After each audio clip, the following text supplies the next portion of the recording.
I know you have planned of purchasing a vehicle recently, but in this video I'll be telling you actually how to purchase a vehicle, because this is actually a problem that is faced by so many individuals, so many people that are actually willing to purchase a vehicle for the first time, even if it's their first, second, third, and even fifth time. So many people actually don't know how to purchase a vehicle, and that is a clear fact. You don't know how to purchase a vehicle.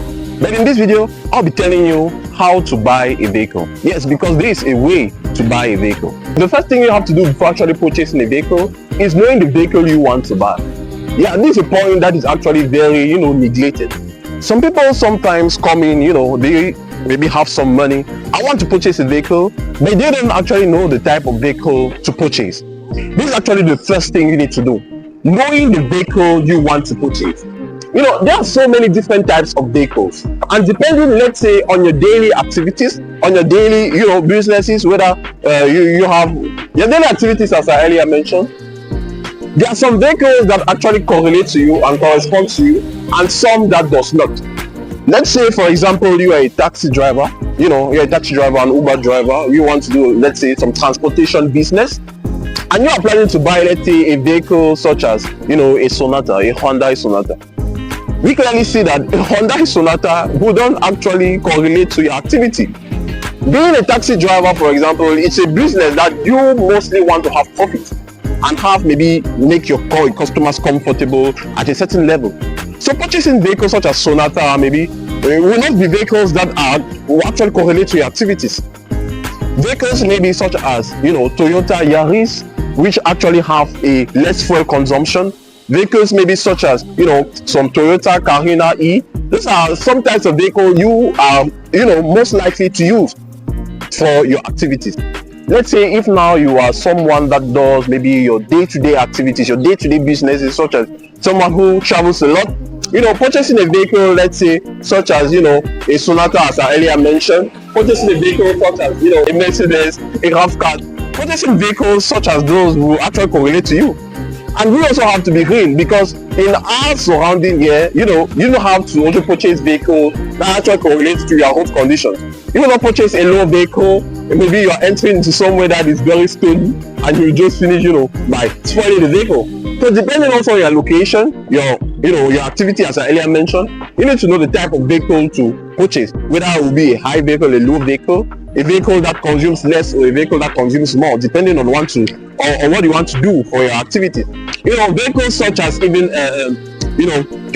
Corolla Verso or Avensis Verso. If you are somebody that goes in the carriage of luggage, and you need some space to actually do these activities, or if you are like a Clando driver that will only transport some customers, let's say in small distances such as 60 to 120 kilometers, vehicles like this will actually correlate to you. So that's the first thing. That's the first how to purchase your vehicle. Know first the type of vehicle you want to purchase. The next thing is that when you have actually now put the base, known the vehicle you want to purchase, where will you now purchase the vehicle? So I see so many people doing this mistake. They will actually go online and say, I want a vehicle. And they will actually, have people now messaging them, people that resell cars, messaging them, I have this car. No, that is not the way to do it. When you want to purchase the vehicle, the most reliable thing and the most reliable way to actually do that is actually go to a renowned dealership. A dealership that is actually renowned and well named. Somewhere that you can go back to if your problem has a fault. Purchasing a vehicle this kind of way is actually one of the best ways. Because let's take, for example, okay, you have sent your demand online about the fact that you want a vehicle, and somebody actually enters your WhatsApp proposing you a vehicle. And after the discussion, you actually finally purchase the vehicle from the person. After purchasing this vehicle, 2 to 3 days later, or some 2 weeks later, this vehicle has a problem. What do you do? Tell me, what do you do? You have nowhere to go to. You have nothing else to do. So purchasing from a renowned dealership, somewhere that has a base, somewhere that you can go back to if your vehicle has a problem, is actually one of the most efficient ways to actually purchase the vehicle. So maybe you have decided that you want to purchase a Yaris, for example. You will now check in your town city, or even if it's not in your location, you check in other cities, okay, which dealership is most appropriate to have this type of vehicle I want to have. Let's say you have now found a dealership. You now go to the dealership. But the next thing to do, even when you have found the dealership, is not just directly to go to the dealership. Look for a way to be in contact with somebody that works in the dealership or the owner of the dealership. In that case, even before you displace yourself, you actually know already the vehicle that you are going to see. You actually know, that I'm going to check this vehicle. This vehicle has these conditions and it correlates to my activities. You will know that this vehicle is actually not used, whether it's used or not, the type of engine it has, whether the paint has been changed and all the rest. These are not things that you need to go at first glance, if you may be planning to go on higher distances to check at first instances. What if you go there and it doesn't actually correlate to what you want and you have to come back? So that's a wastage of time and money too. You see, so you have to check all these properties. Okay, let's now say you have checked these properties and it actually correlates to what you want. The next thing to do is to find a mechanic, a reliable mechanic, someone which is well versed about vehicles, someone who knows better than you in vehicles. This is very important. Some of us always think that this step is actually something to neglect. No, it is not something to neglect. It is something that is actually very important, very necessary to do, if I have to say it that way. Taking the contact of a mechanic or going there with a mechanic is something I have to do, because why? They are, mechanics are people that deal on daily basis with cars. And for sure, there will be something to diagnose, there will be something that they will know about that vehicle that you can't see at first glance.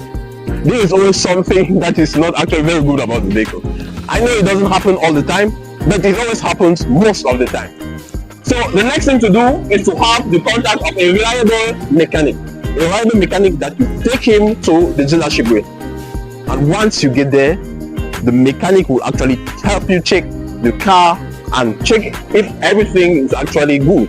And it even will help you in the price discussion, the price negotiation process, whether the price actually correlates to the vehicle that is seen on place. After this, the next thing you have to do is actually having a test drive. A test drive is actually very important. It's like just purchasing something that you have not actually tested. Like I know so many of you, when you want to buy the Honda, you actually take time to test it if it's actually good for you to purchase it. So when you have seen the car you want to purchase with the mechanic already at the dealership, you go now and have a test drive. You test the vehicle. You test things such as the brakes. You test things such as the acceleration, such as the wheel. You test the car in areas even that are not well good, because most of the roads that you will be with this vehicle will not be roads that are very accessible. So you have to test the vehicle in such areas to see whether it will still respond to the demands of the road. Very important. So after you have checked the vehicle, after you have done the different diagnosis, talked with the dealership person, after you have taken your mechanic, after you have done your test drive, the next thing to do right now is to thank the person, thank the dealer. If everything went well, thank him. Because by thanking him, he will actually set a connection between you two.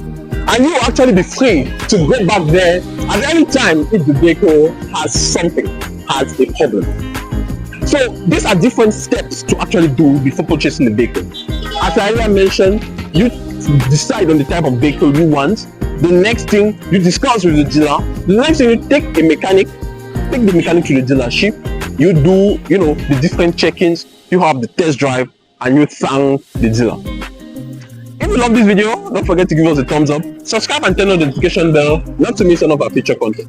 Right now, as I'm presently standing, I'm in the Mr. King's dealership. The Mr. King's dealership is situated in Boya, Cameroon. The stretch of the road leading from my 17 to my 18. So if you're in need of a vehicle in Cameroon, whether it's any type of vehicle, just contact me with the number in the description, or you can just have it at 676-30-1621. 676-30-1621, or you can call this number 672-809459. The website is actually in preparation, and very soon you have a website where all the cars will be listed. If you're in need of any car, contact us. Big ups.